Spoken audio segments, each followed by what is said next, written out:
Hello and welcome once again to Faxon's Fables. This is episode 3. We have been reading The Sea Wolf by Jack London, and we are on chapter 3. Wolf Larsen ceased swearing as suddenly as he had begun. He relighted his cigar and glanced around. His eyes chanced upon the cook. "Well, Cookie?" he began with a suaveness that was cold and of the temper of steel. "Yes, sir," the cook eagerly interpolated with appeasing and apologetic servility. "Don't you think you've stretched that neck of yours just about enough? It's unhealthy, you know. The mate's gone, so I can't afford to lose you, too. You must be very, very careful of your health, Cookie. Understand?" His last word, in striking contrast with the smoothness of his previous utterance, snapped like the lash of a whip. The cook quailed under it. "Yes, sir," was the meek reply, as the offending head disappeared into the galley. At this sweeping rebuke, which the cook had only pointed, the rest of the crew became uninterested and fell to work at one task or another. A number of men, however, who were lounging about a companionway between the galley and the hatch, and who did not seem to be sailors, continued talking in low tones to one another. These, I afterward learned, were the hunters, the men who shot the seals, and a very superior breed to common sailor folk. "Johansen!" Wolf Larsen called out. A sailor stepped forward obediently. "Get your palm and needle and sew the beggar up. You'll find some old canvas in the sail locker. Make it do." "What'll I put on his feet, sir?" the man asked after the customary, "Aye, aye, sir." "We'll see to that," Wolf Larsen answered and elevated his voice in a call of, "Cookie!" Thomas Mugridge popped out of his galley like a jack-in-the-box. "Go below and fill a sack with coal. Any of you fellows got a Bible or a prayer book?" was the captain's next demand, this time of the hunters lounging about the companionway. They shook their heads, and someone made a jocular remark, which I did not catch, but which raised a general laugh. Wolf Larsen made the same demand of the sailors. Bibles and prayer books seemed scarce articles, but one of the men volunteered to pursue the quest amongst the watch below, returning in a minute with the information that there was none. The captain shrugged his shoulders. "Then we'll drop him over without any palavering, unless our clerical-looking castaway has the burial service at sea by heart." By this time, he had swung fully around and was facing me. "You're a preacher, aren't you?" he asked. The hunters, there were 6 of them, to a man turned and regarded me. I was painfully aware of my likeness to a scarecrow. A laugh went up at my appearance, a laugh that was not lessened or softened by the dead man stretched and grinning on the deck before us. A laugh that was as rough and harsh and frank as the sea itself, that arose out of coarse feelings and blunted sensibilities from natures that knew neither courtesy nor gentleness. Wolf Larsen did not laugh, though his gray eyes lighted with a slight glint of amusement, and in that moment, having stepped forward quite close to him, I received my first impression of the man himself, of the man as apart from his body and from the torrent of blasphemy I had heard him spew forth. The face, with large features and strong lines, of the square order, yet well filled out, was apparently massive at first sight, but again, as with the body, the massiveness seemed to vanish and a conviction to grow of a tremendous and excessive mental or spiritual strength that lay behind, sleeping in the deeps of his being. The jaw, chin, and the brow rising to a goodly height and swelling heavily above the eyes.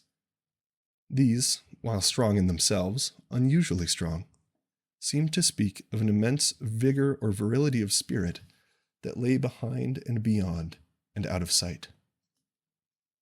There was no sounding such a spirit, no measuring, no determining meters or bounds, nor neatly classifying it in some pigeonhole with others of similar type.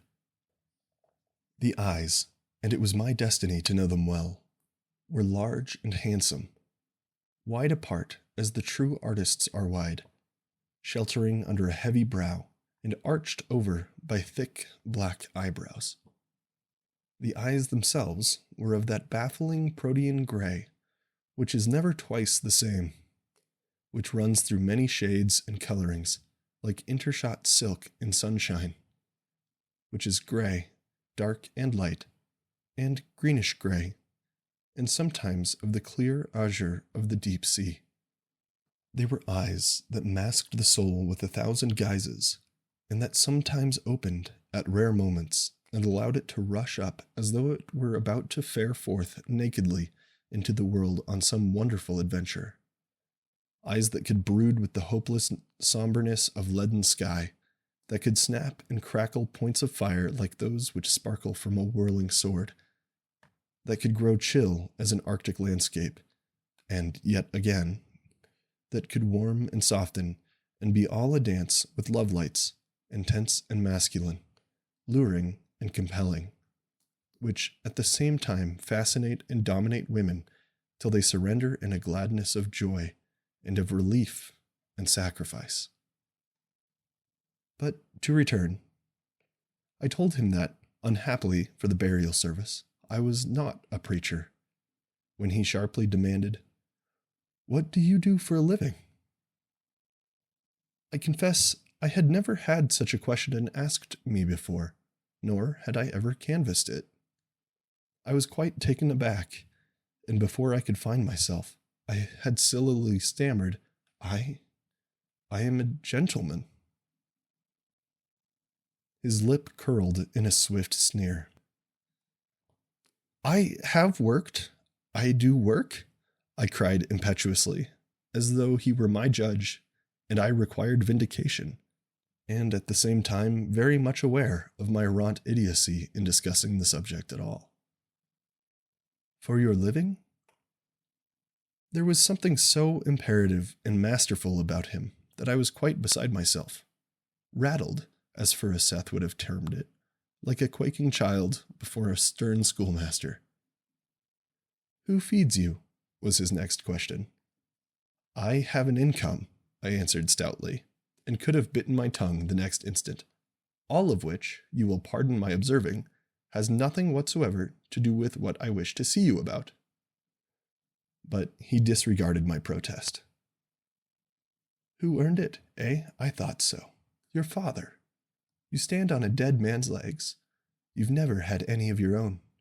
You couldn't walk alone between 2 sunrises and hustle the meat for your belly for 3 meals. Let me see your hand." His tremendous dormant strength must have stirred swiftly and accurately, or I must have slept for a moment. For before I knew it, he had stepped 2 paces forward, gripped my right hand in his, and held it up for inspection. I tried to withdraw it, but his fingers tightened, without effort, till I thought mine would be crushed. It is hard to maintain one's dignity under such circumstances. I could not squirm or struggle like a schoolboy, nor could I attack such a creature who had but to twist my arm to break it. Nothing remained but to stand still and accept the indignity. I had time to notice that the pockets of the dead man had been emptied on the deck, and that his body and his grin had been wrapped from view in canvas, the folds of which the sailor Johansen was sewing together with coarse white twine, shoving the needle through with a leather contrivance fitted on the palm of his hand. Wolf Larsen dropped my hand with a flirt of disdain. "Dead man's hands have kept it soft, good for little else than dishwashing and scullion work." "I wish to be put ashore," I said firmly, for I now had myself in control. "I shall pay whatever you judge your delay and trouble to be worth." He looked at me curiously. Mockery shone in his eyes. "I have a counter proposition to make, and for the good of your soul, My mate's gone, and there'll be a lot of promotion. A sailor comes aft to take mate's place. Cabin boy goes forward and takes sailor's place. And you take the cabin boy's place. Sign the articles for the cruise, $20 per month and found. Now, what do you say? And mind you, it's for your own soul's sake. It will be the making of you. You might learn in time to stand on your own legs, and perhaps to toddle along a bit. But I took no notice. The sails of the vessel I had seen off to the southwest had grown larger and plainer. They were of the same schooner rig as the Ghost, though the hull itself, I could see, was smaller. She was a pretty sight, leaping and flying toward us, and evidently bound to pass at close range. The wind had been momentarily increasing, and the sun, after a few angry gleams, had disappeared. The sea had turned a dull leaden gray and grown rougher, and was now tossing foaming whitecaps to the sky. We were traveling faster and heeled further over. Once, in a gust, the rail dipped under the sea, and the decks on that side were for a moment awash with water that made a couple of the hunters hastily lift their feet. "That vessel will soon be passing us," I said after a moment's pause. "And she is going in the opposite direction. She's probably bound for San Francisco." "Very probably," was Wolf Larsen's answer, as he turned partly away from me and cried out, "Cookie! Oh, Cookie!" The Cockney popped out of the galley. "Where's that boy? Tell him I want him." "Yes, sir," and Thomas Mugridge fled swiftly aft and disappeared down another companionway near the wheel. A moment later he emerged, a heavy-set young fellow of 18 or 19, with a glowering, villainous countenance trailing at his heels. "Here he is, sir," the cook said. But Wolf Larsen ignored that worthy, turning at once to the cabin boy. "What's your name, boy?" "George Leach, sir," came the sullen answer, and the boy's bearing showed clearly that he divined the reason for which he had been summoned. "Not an Irish name," the captain snapped sharply. "O'Toole or McCarthy would suit your mug a damned sight better, unless, very likely, there's an Irishman in your mother's woodpile." I saw the young fellow's hands clench at the insult, and the blood crawl scarlet up his neck. "But let that go," Wolf Larsen continued. "You may have very good reasons for forgetting your name, and I'll like you none the worse for it as long as you toe the mark. Telegraph Hill, of course, is your port of entry. It sticks out all over your mug. Tough as they make them, and twice as nasty. I know the kind. Well, you can make up your mind to have it taken out of you on this craft. Understand? Who shipped you, anyways?" "McCready and Swanson." "Sir!" Wolf Larsen thundered. "McCready and Swanson, sir," the boy corrected, his eyes burning with a bitter light. "Who got the advance money?" "They did, sir." "I thought as much, and damned glad you were to let them have it. Couldn't make yourself scarce too quick, with several gentlemen you may have heard of looking for you." The boy metamorphosed into a savage on the instant. His body bunched together as though for a spring, and his face became as an infuriated beast's as he snarled. "It's a what?" Wolf Larsen asked, a peculiar softness in his voice, as though he were overwhelmingly curious to hear the unspoken word. The boy hesitated, then mastered his temper. "Nothing, sir. I take it back." "And you have shown me I was right." This with a gratified smile. "How old are you?" "Just 16, sir." "A lie. You'll never see 18 again. Big for your age at that, with muscles like a horse. Pack up your kit and go forward to the forecastle. You're a boat puller now. You're promoted, see?" Without waiting for the boy's acceptance, the captain turned to the sailor, who had just finished the gruesome task of sewing up the corpse. "Johansen, do you know anything about navigation?" "No, sir." "Well, never mind. Your mate just the same. Get your traps aft into the mate's berth." "Aye, aye, sir," was the cheery response as Johansen started forward. In the meantime, the erstwhile cabin boy had not moved. "What are you waiting for?" Wolf Larsen demanded. "I didn't sign for boat pullers, sir," was the reply.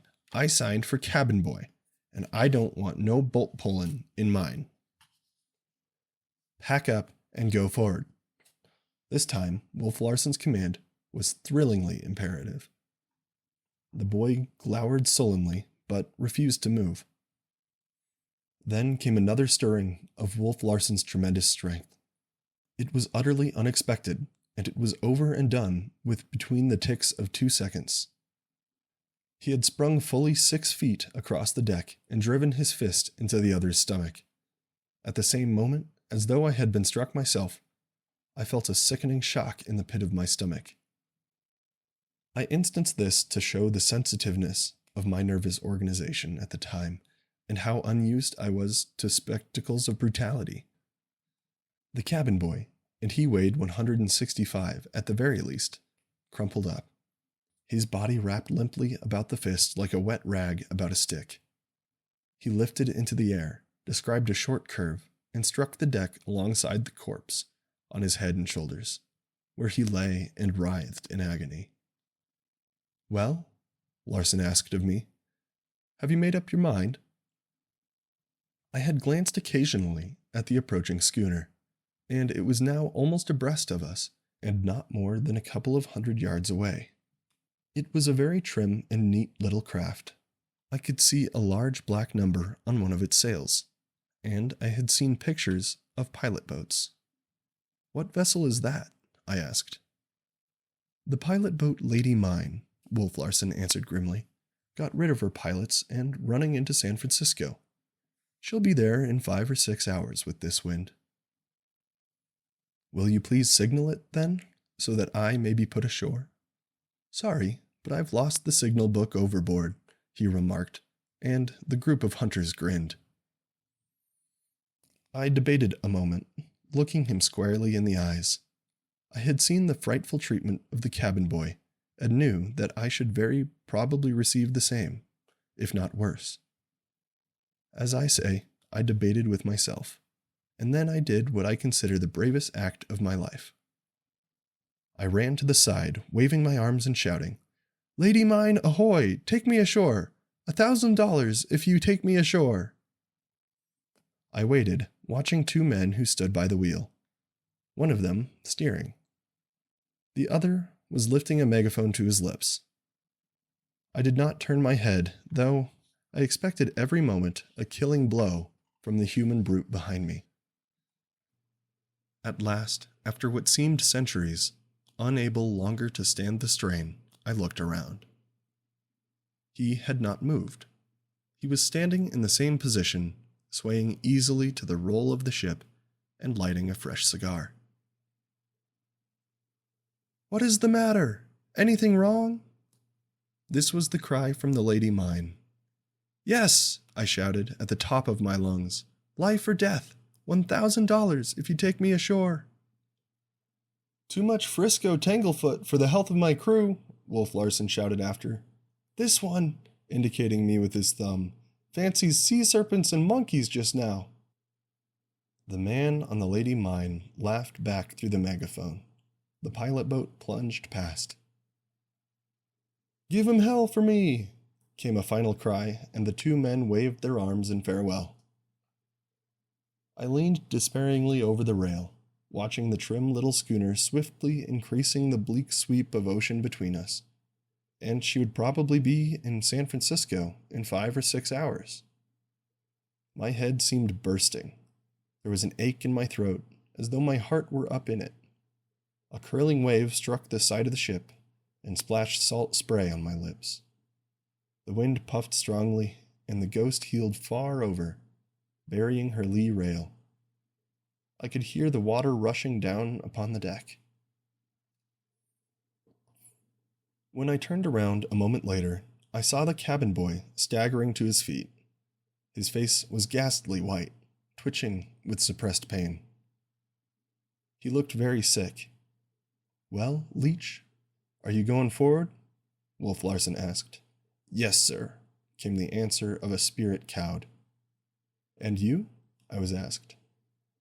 "I'll give you 1,000, I began, but was interrupted. "Stow that! Are you going to take up your duties as cabin boy, or do I have to take you in hand?" What was I to do? To be brutally beaten, to be killed perhaps, would not help my case. I looked steadily into the cruel gray eyes.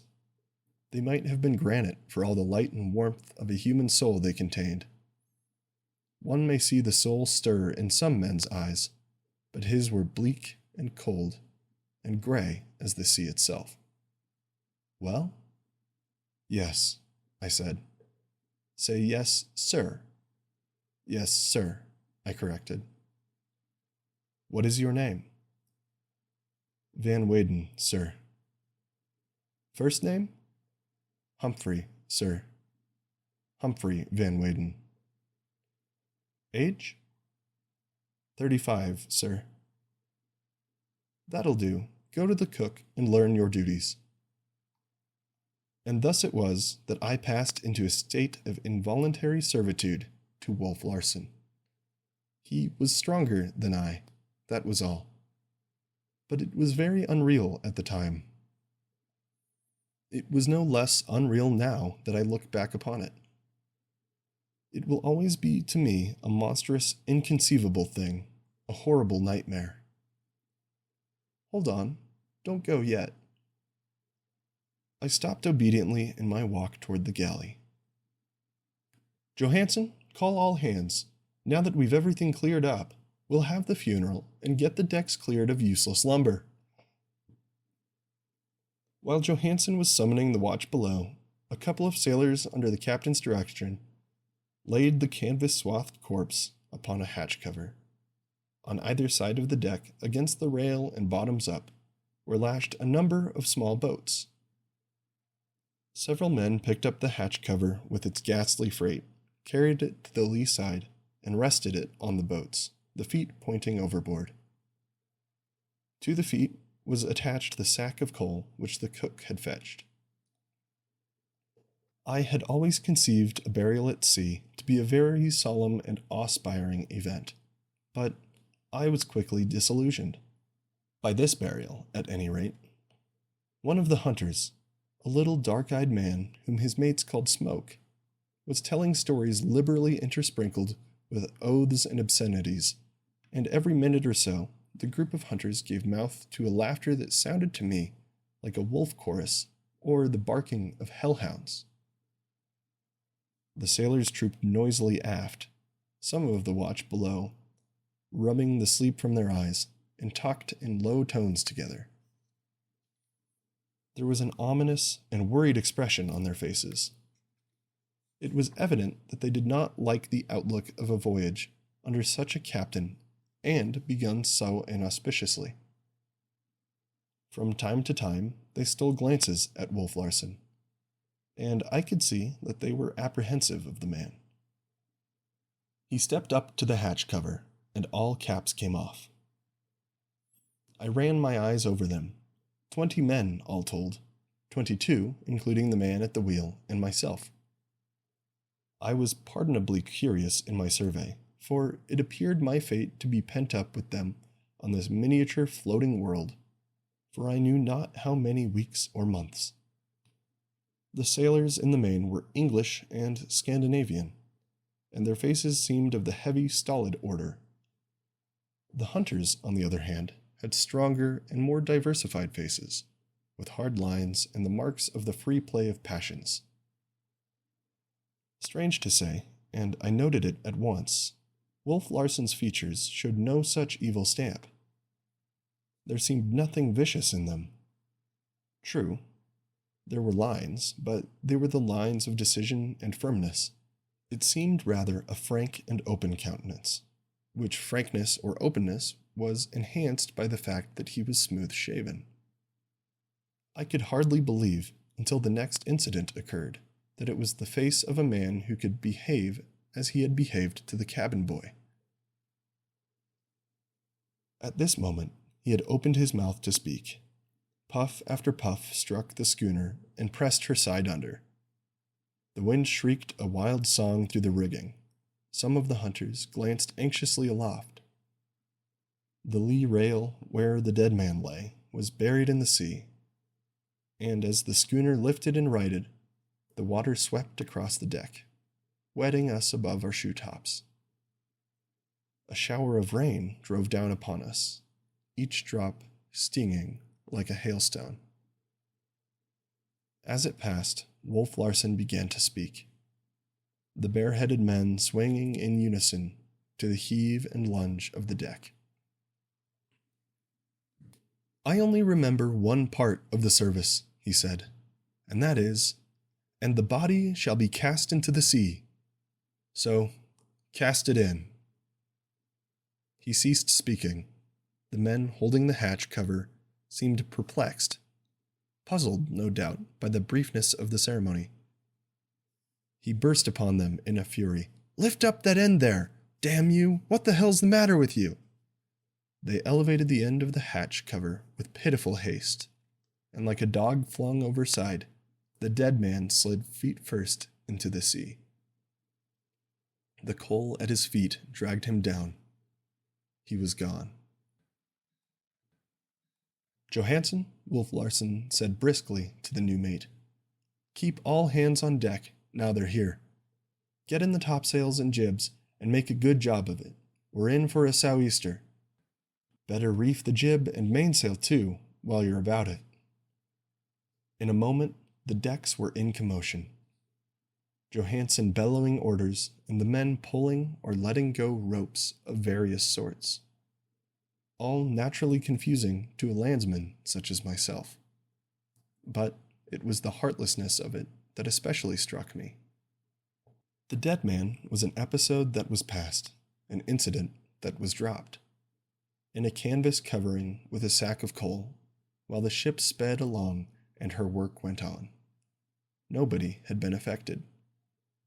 The hunters were laughing at a fresh story of smokes, the men pulling and hauling, and 2 of them climbing aloft.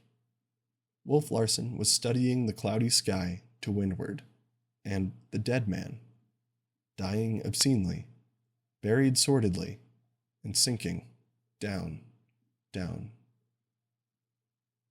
Then it was that the cruelty of the sea, its relentlessness and awfulness rushed upon me. Life had become cheap and tawdry, a beastly and inarticulate thing, a soulless stirring of the ooze and slime. I held onto the weather rail close by the shrouds and gazed out across the desolate foaming waves to the low-lying fog banks that hid San Francisco and the California coast. Rain squalls were driving in between, and I could scarcely see the fog. And this strange vessel, with its terrible men, pressed under by wind and sea, and ever leaping up and out, was heading away into the southwest, into the great and lonely Pacific expanse. You just listened to Chapter 3 of The Sea Wolf by Jack London. Sorry for not posting this earlier. The holidays have been pretty busy for me.